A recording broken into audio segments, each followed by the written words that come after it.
Hello tout le monde, j'espère que vous allez bien. Alors, on se retrouve aujourd'hui pour une nouvelle vidéo. L'une des questions qui m'est le plus posée depuis que j'ai commencé à parler d'investissement, à réaliser des vidéos traitant d'investissement et tout ça, c'est en fait de savoir si je fais du trading. Alors, généralement, je réponds toujours la même chose à cette question. Je ne fais pas de trading. Ce que je fais, c'est de l'investissement long terme. Mais c'est quoi en fait la différence entre trading et investissement long terme? C'est de ce sujet-là que nous allons parler aujourd'hui. Alors, ce qu'il faut savoir, c'est que le trading et l'investissement sont similaires sur un point.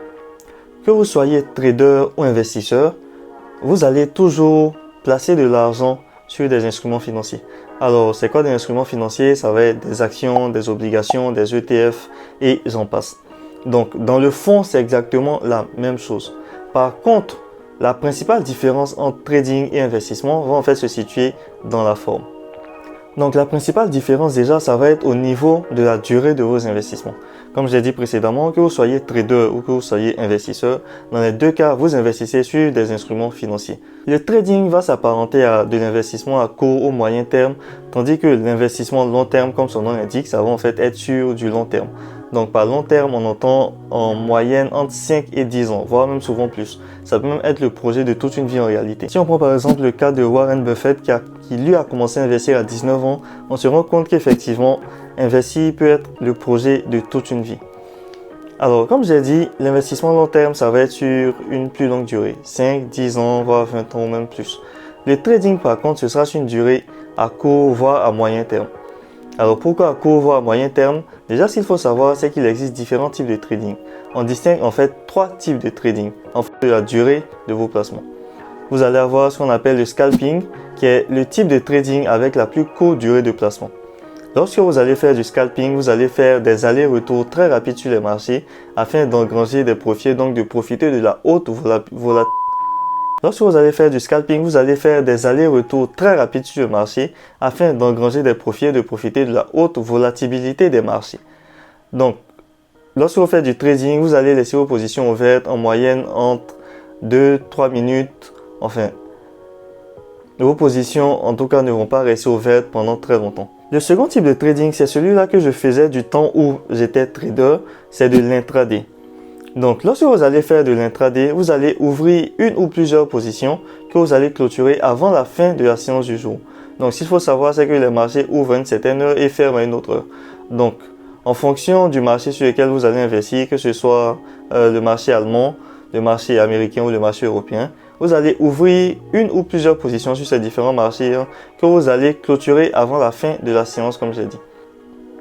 Lorsque vous faites de l'intraday, vous allez généralement vous retrouver avec 1, 2, 3, voire peut-être 5 positions que vous aurez ouvertes au cours de la journée.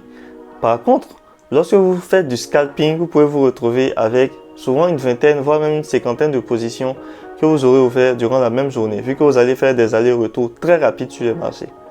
Le troisième type, et c'est celui-là qui s'apparente peut-être le plus à l'investissement long terme, quoique la durée est beaucoup plus courte, c'est ce qu'on appelle le swing trading. Lorsque vous faites du swing trading, vous allez laisser vos positions ouvertes pendant plusieurs jours, voire même souvent pendant plusieurs mois. La seconde différence entre trading et investissement, hormis le temps, c'est aussi le temps que vous allez passer à surveiller vos investissements. Lorsque vous faites de l'investissement long terme, vous n'allez pas réellement passer autant de temps que lorsque vous faites du trading. Quoique c'est aujourd'hui possible de ne pas passer beaucoup de temps lorsqu'on fait du trading devant son écran. Mais toujours est-il que lorsque vous faites de l'investissement long terme, vous allez passer encore beaucoup moins de temps.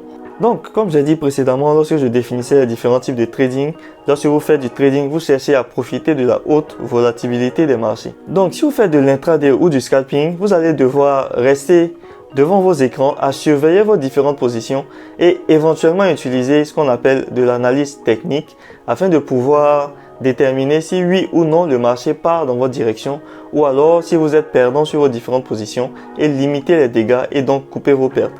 Ce qu'il faut savoir aussi, c'est que lorsqu'on fait du trading, il est extrêmement important de placer ce qu'on appelle un stop loss. Alors tous les courtiers proposent aujourd'hui ce qu'on appelle un stop loss. L'idée du stop loss, c'est de clôturer automatiquement vos positions lorsqu'elles atteignent un certain niveau de perte. Inversement au stop loss, on va avoir ce qu'on appelle le take profit.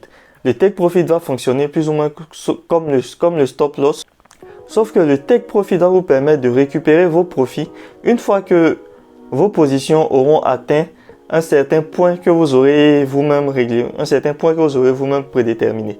Par contre, lorsque vous faites de l'investissement long terme, plutôt que de chercher à profiter de la volatilité des marchés, vous allez plutôt chercher à profiter de l'effet de capitalisation qui existe sur les marchés boursiers. Je vous explique. Si vous êtes déjà intéressé à la bourse ou si vous avez déjà regardé certaines de mes précédentes vidéos, j'ai eu à le dire à plusieurs reprises. Sur le long terme, la bourse est toujours haussière. En fait, c'est dû à ce phénomène de capitalisation. Avec le temps, les actions auront tendance à prendre de la valeur et donc à voir leur capitalisation en bourse augmenter. Un exemple tout simple. Lorsque Tesla est entré en bourse, l'action Tesla coûtait 11 ou 13 dollars si je me souviens. L'action Tesla coûte aujourd'hui environ 800 dollars. Donc c'est en fait ce qu'on entend par ce phénomène de capitalisation. Avec le temps, les actions ont tendance à prendre de la valeur. Et donc, naturellement, votre portefeuille prendra de la valeur lui aussi. Maintenant, vous savez ce que c'est que l'investissement long terme et vous savez aussi ce que c'est que le trading. Avant de choisir l'une ou l'autre des façons afin de placer votre argent, voici les questions que moi je vous inviterai à vous poser. Pendant combien de temps suis-je prêt à investir mon argent sur les marchés financiers et combien de temps suis-je prêt à consacrer à suivre ou à surveiller ces différents investissements? Les réponses à ces questions vous permettront de déterminer si vous devez faire du trading ou si, à contrario, vous devez plutôt être investisseur long terme. Donc, si vous avez beaucoup de temps à consacrer à surveiller vos différents placements et si vous avez un horizon de placement beaucoup plus court terme, c'est plutôt vers le trading qu'il va falloir vous orienter. Si par contre c'est tout l'inverse, vous allez plutôt faire de l'investissement long terme. Mais avant toute chose, comme j'aime à le rappeler, formez-vous. C'est extrêmement important de se former avant de choisir l'une ou l'autre des façons d'investir. Il est très important que vous compreniez ce que vous faites. Il est très important que vous compreniez comment fonctionnent les marchés boursiers. Alors j'espère que cette vidéo a pu répondre à cette question que beaucoup de personnes se posent. Est-ce qu'il faut plutôt être un trader ou est-ce qu'il faut plutôt être un investisseur? Alors on se donne rendez-vous pour une prochaine vidéo. Ciao!